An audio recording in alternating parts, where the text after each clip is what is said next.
Guys, thanks for watching and welcome to the video. Today we're going to be doing a quick video to talk about lighting, and I got a few options for you. I've got one that is a super cheap lighting option from Amazon that I got when I was first starting off. I bought an upgrade to a light bulb for it. I think it was about a $15 light bulb. You can get them used at Amazon for about $8. They're basically just like big fluorescent halogen lights. I'll leave a link in the description about it. And a super cheap softbox that has one layer diffusion.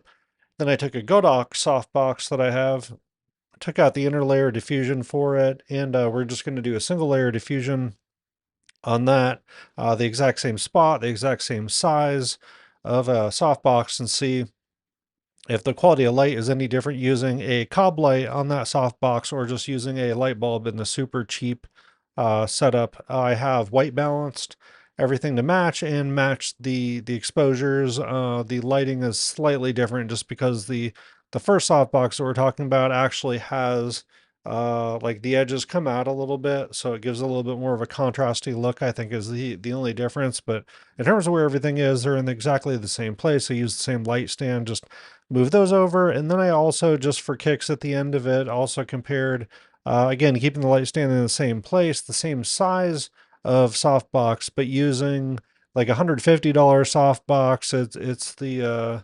Angler quick box kind of thing. I'll leave a link to that too. It's really cool. It sets up really fast, but it's just a more expensive softbox, and using a $250 flash using a Godox V1. So, comparing your $30 or $40, setup versus your $150, $200 constant light setup versus $400 worth of lighting gear. And basically my takeaway is that as long as if you're color matching, you're white balancing, you're matching exposure, there's really not much difference between them. So hopefully if you're doing stuff inside, it can encourage you that you really don't need much money to get started in this. Your lighting, the lighting matters from the perspective of understanding where it needs to be, understanding how to make your light more diffused, that kind of thing. But in terms of the expense of the light, the cost of the light, having really expensive modifiers, that kind of thing, I really don't think that it matters very much. So anyway, I'm going to take you through these pictures and just show you guys how everything looks, and you can tell me what you think. Okay, guys, let's look through these pictures. There's three of them. Like I said, you got the flash with softbox. This is going to be the last one. We've got the cheap one, and we've got the more expensive cob light. And the only adjustments I made to these is cropping the pictures, adjusting the white balance using the spider checker here, and adjusting the exposure so that they matched pretty closely, and just cropping the pictures in a little bit.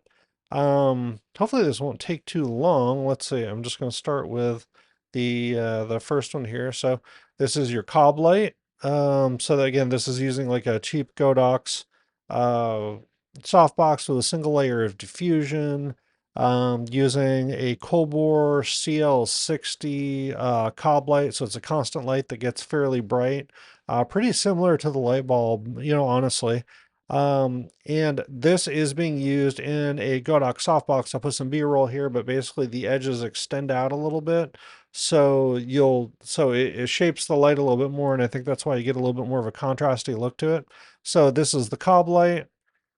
This is the cheap light bulb. So this is using an E-Mart light and basically one of these cheap softbox setups with a single layer of diffusion on it. I mean, you got to be really gentle with it or it'll fall apart. I mean, the build quality isn't that great, but as you can see here, I mean, if you're taking pictures, I think I bought like it was like a 3-pack setup, including the stands and light bulbs for like $70 for the 3-pack. So you don't have any excuse not to get started. So here's your, this is $200 worth of stuff using a cob light, which is nice because you can adjust it. This is just using a light bulb. If you need to adjust the light bulb, obviously you can't unless you've got some kind of dimming device. But what I've learned to do is you just use your inverse square law, or I mean, I guess don't have to get complicated with this. Basically just, if you want it brighter, bring it closer to the subject. If you want it less bright, bring it further away. So you just have to use your feet to basically adjust exposure with the light if you wanted to do that. And you get almost identical results in my eyes, other than the little bit of contrasty, but I think that's the modifier more than it is um, the light itself. Because if you look here, so this is the cheap light bulb, and this is using $400 worth of gear. This is an expensive softbox with an expensive flash. And if you look back and forth between the two here, from the light bulb to the flash and the Angler softbox, uh, I mean, you can barely. I don't know. Most people probably wouldn't be able to tell those apart. Like if I just cut out just the face there, I don't know that there's really a whole lot to differentiate the two. So again, this doesn't have to be a really big, in-depth, complicated thing. Just saying, I'll leave some links to different things here. But if you're just getting started, you don't need expensive stuff to make good pictures.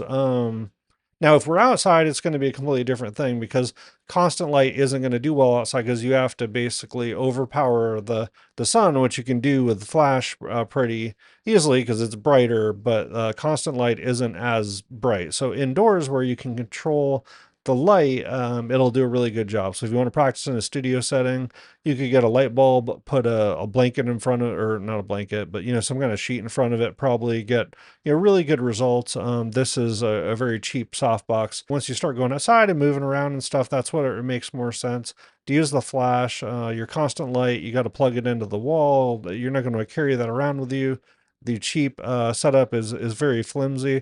All those things work against it, but if you want to start a small indoor studio area, there's no reason why you couldn't just use that. It would do a perfectly good job without having to buy anything else. So this is just a short video, show you that. See what you guys think. If you have any thoughts, let me know. But I just thought this was interesting from the perspective of, does this stuff really matter that much? Does the diffusion material matter that much? Does the is an LED light really better than fluorescent? Does flash give you cleaner? And before I balance these, they look a little different, but once you bring them into Lightroom, it's basically all the same thing. So hopefully that helps you guys. If you have any questions, any thoughts on it, please leave comments. I appreciate everybody starting to watch these videos, and I'll be around. I'll probably be putting something else up soon, and I thank you for watching and hope you guys have a great day. Please like and subscribe. Thanks. Bye.